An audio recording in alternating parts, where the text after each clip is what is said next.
Rooftop Maniacs, a day to remember. The Wrigley Field experience begins long before you pass through the turnstiles into the friendly confines. Wrigleyville is bustling with activity hours before the game begins. Clark, Addison, Sheffield, and Waveland become one giant circus of excitement and celebration. The bars that populate the neighborhood, and there are plenty of them, become packed with revelers. Foot traffic spills into the street. Revelers wander about, drinks in hand. It's like Mardi Gras, 81 times a year. Our point of contact with the Cubbies was an underling in the media department who seemed somewhat starstruck by the idea of a Hollywood film crew coming out to do a piece for a documentary.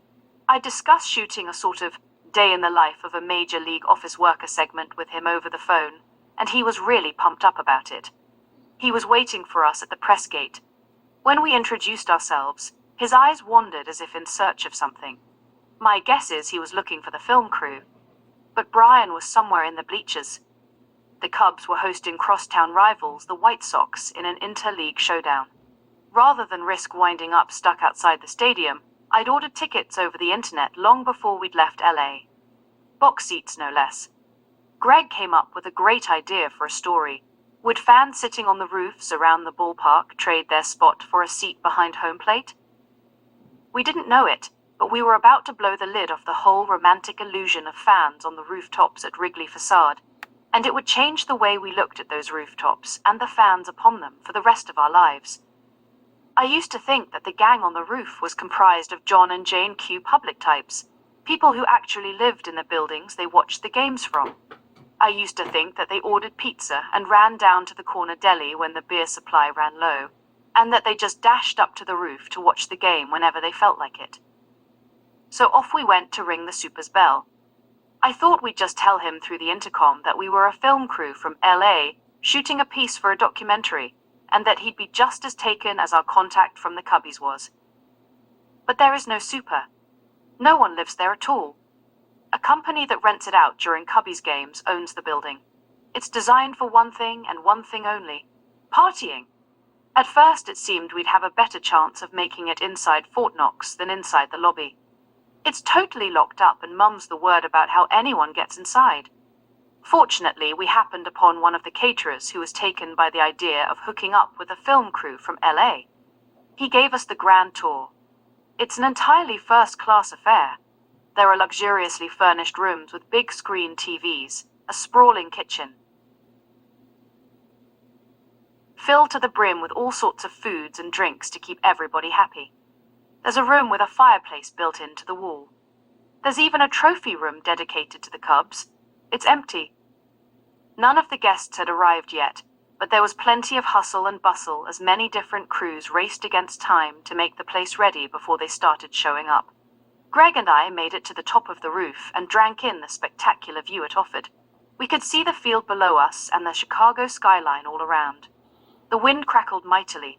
We stood there without saying a word, knowing that this was a moment we'd reflect upon for the rest of our lives. Had there been a baseball Maniacs anthem, it would have played itself proudly for all of Wrigleyville to hear. And had there been a baseball Maniacs flag, it would have fluttered proudly in that crackling wind for all of Wrigleyville to see. Greg and I would have turned and stared up at it and saluted it, and so would have Brian wherever he was at that moment. And it would have been the proudest moment in baseball Maniacs history. Just then, the old-timer who was running the show appeared and asked us to hit the highway. He was very polite about it, but he made sure we cleared the premises, following us all the way back down the stairs, making sure we took no detours on the way, and finally depositing us back on the stoop outside and locking the door behind us. The camera had been running all along. We'd captured the entire mission, from trying to get in to getting kicked out, in living color. Greg dropped the original story idea and replaced it with a piece about what we'd discovered. Back on the field, we stood near the Cubs dugout. Frank Thomas was standing only a few feet away from us.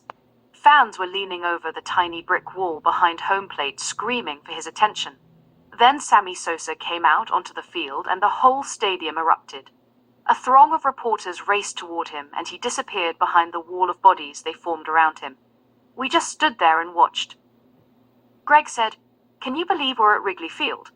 I said, "Can you believe we're on Wrigley Field?" We wandered around for as long as we could. I tried to find Scott, the White Sox media guy, and hoped to play the on-field credibility card since the White Sox were another one of those tickets, not credential teams coming up around the bend. I never did locate Scott, though I'm sure he was on the field somewhere. 45 minutes before the game started, security shooed all the media back upstairs. The press box was packed. It was standing room only. We noticed the visitors' media booth was entirely empty. You could have fit 10 people inside of it, yet there wasn't a soul. We looked around suspiciously and made our move.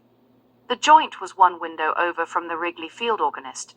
If it weren't for the window in between us, we could have shook his hand. I gave Greg the tickets and he went and got Brian, and the two of them watched the game together while I sat all by myself. If that game had never ended, it would have been fine with me. I savored every moment of it. From time to time, I'd see myself back at the start of this thing, calling those first 4 teams and then changing the message on my answering machine. It made me tingle. I'd never felt so satisfied.